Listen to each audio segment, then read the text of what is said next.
Bonjour à tous, j'espère que vous allez bien. On se retrouve aujourd'hui pour une nouvelle vidéo. Il s'agit d'un book haul. J'ai quelques livres à vous présenter. Il n'y en a pas énormément non plus cette fois-ci, puisque je tournais l'autre book haul il n'y a pas si longtemps que ça. Mais j'ai quand même quelques livres à vous présenter et ils sont tous en VO. On commence par Of Courses and Kisses de Sandhya Menon, qui est une sorte de réécriture de La Belle et la Bête dans un lycée privé young adulte, donc on va être quand même assez loin du conte initial. C'est simplement les personnages qui vont avoir un caractère qui s'apparente aux différents personnages de La Belle et la Bête. J'aime bien cette couverture et ce livre là, je viens de le commencer et pour le moment je suis pas mal dedans, c'est vraiment pas prise de tête. Une romance basée sur deux familles ancestrales qui se détestent et surtout de personnages descendants de un petit peu de royauté. Donc lui est le fils d'un duc, elle est princesse, une princesse d'Inde, et ils vont se retrouver dans un même lycée, et voilà, elle va essayer de lui le faire tomber amoureux d'elle pour ensuite lui briser le cœur parce que leur famille se déteste, et puis je suppose que ça va bien sûr pas se passer comme ça.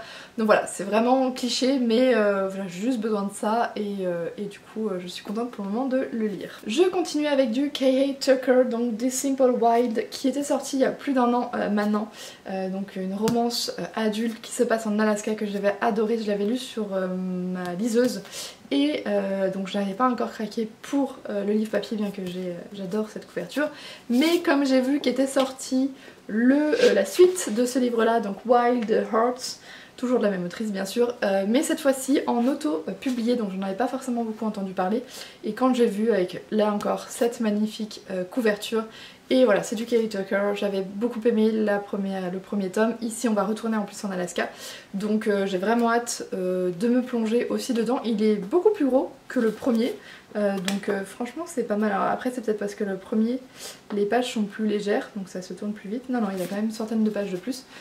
Donc j'ai vraiment hâte de retrouver les personnages que j'avais beaucoup aimé, voir ce que l'autrice va en faire. J'espère qu'on sera pas sur une suite un peu trop gnangnan. Mais bon, je fais confiance à K.A. Tucker et je me lancerai là-dedans. Vient ensuite un livre que j'ai reçu dans ma dernière box, Fairyloot, c'est The Shadows Between Us de Tricia Levenseller.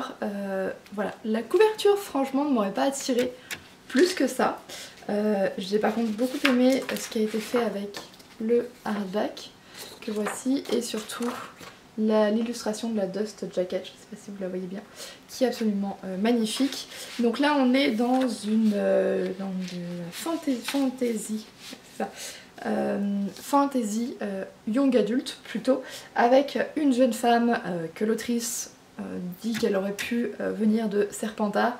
En tout cas une jeune femme qui est plutôt manipulatrice et qui a l'habitude, enfin voilà, qui à une époque qui ressemble bien à l'époque un petit peu moyenâgeuse, Renaissance, où les femmes devaient être vierges au mariage, en gros n'avaient pas le droit à la parole, etc., ne devaient être un peu que des objets d'exposition.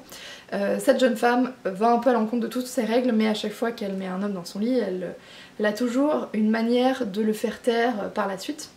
Et en fait elle va se mettre comme, enfin elle va avoir l'ambition d'aller tuer le roi, voilà, de le séduire, de le faire se marier avec elle et de le tuer, sachant que ce roi là, depuis qu'il est arrivé au pouvoir, que ses parents ont été tués, qu'il a été au pouvoir, interdit tout contact avec lui, interdit toute personne à être plus de quelques mètres de lui, et a l'air de ne pas vouloir vraiment choisir d'épouse. Donc voilà, ça va être une sorte de challenge, et on va voir, enfin moi en tout cas je sais parce que j'ai lu ce livre là, que je dévorais et que je l'ai beaucoup aimé.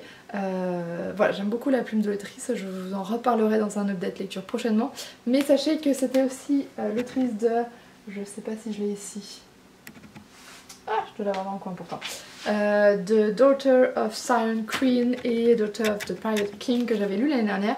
J'avais jamais beaucoup entendu parler de cette autrice là, et en fait j'avais beaucoup aimé cette duologie.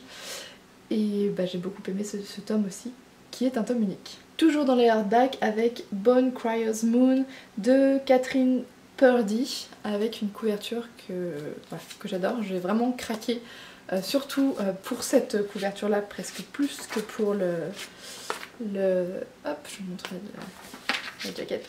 Donc en fait, je viens de relire le résumé pour être sûre de ne pas dire trop de conneries. Il y a un clan qui empêche les morts de revenir hanter les vivants, un petit peu comme des zombies.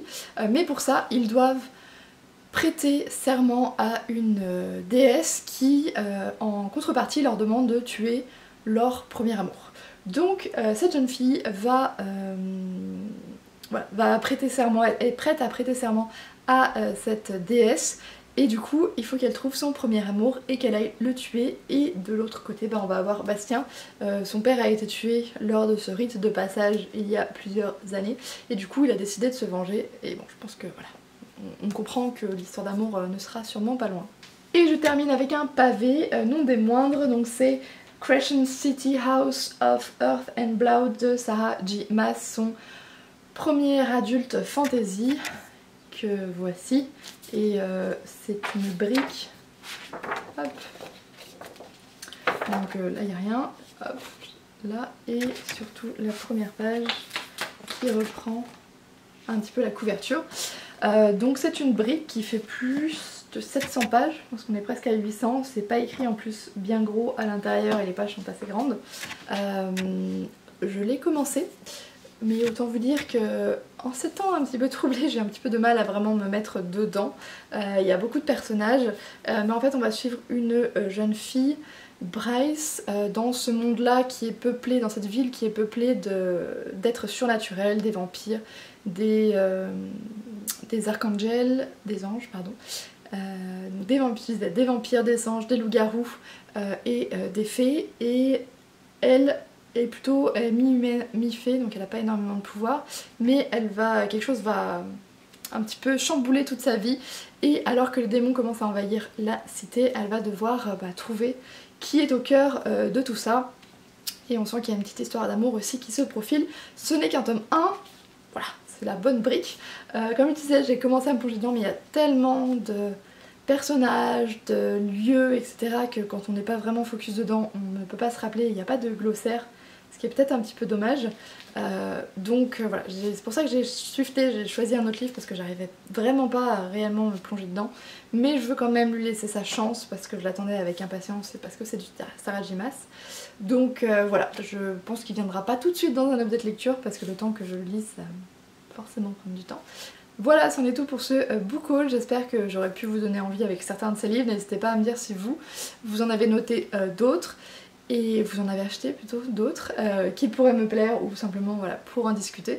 Sur ce, je vais vous souhaiter une très bonne journée et à très bientôt.